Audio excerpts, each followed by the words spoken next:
Assalamualaikum warahmatullahi wabarakatuh. Shalom, Om Swastiastu, Namo Buddhaya, salam kebajikan.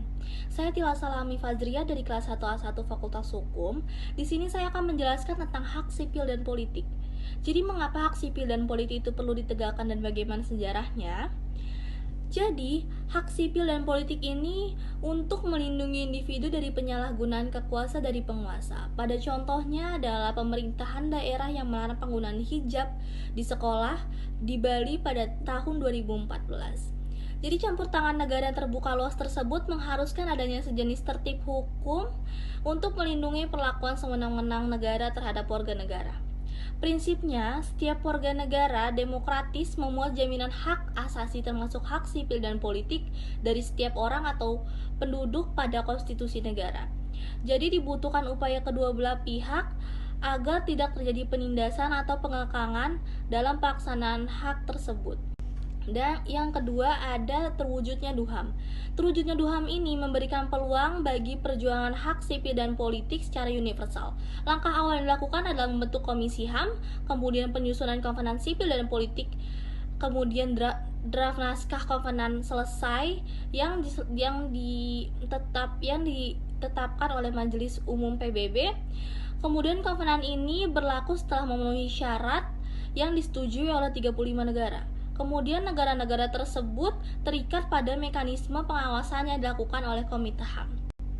Dan yang ketiga ada Karel Vassak, ahli hukum Prancis yang dikutip oleh Haryanto pada tahun 2000, membagikan sejarah perkembangan HAM dalam 3 generasi.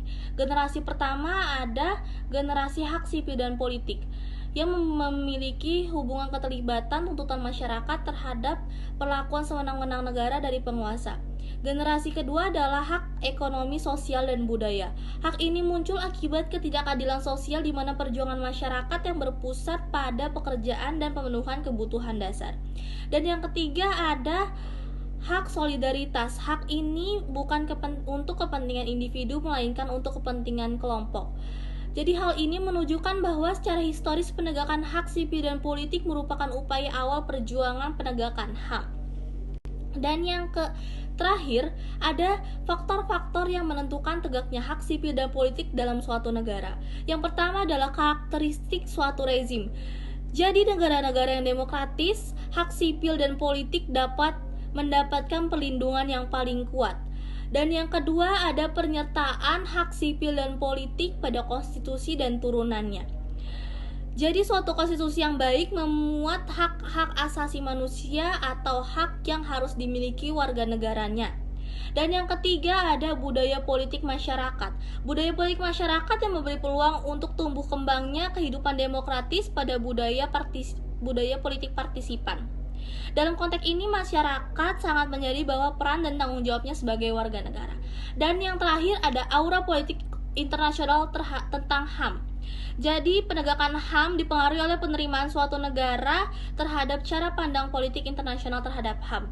Dan cara pandangnya itu ada 2. Yang pertama, cara pandang universalisme, berpandangan bahwa pelaksanaan HAM tidak dipengaruhi oleh perbedaan negara, ideologi, tingkat kemajuan ekonomi, etnisitas, agama, dan kultur. Dan yang kedua ada cara pandang relativisme kultural, beranggapan bahwa pelaksanaan HAM sangat tergantung oleh keperbedaan kultural antar bangsa. Jadi kedua cara pandang ini mengandung bias politik ideologi.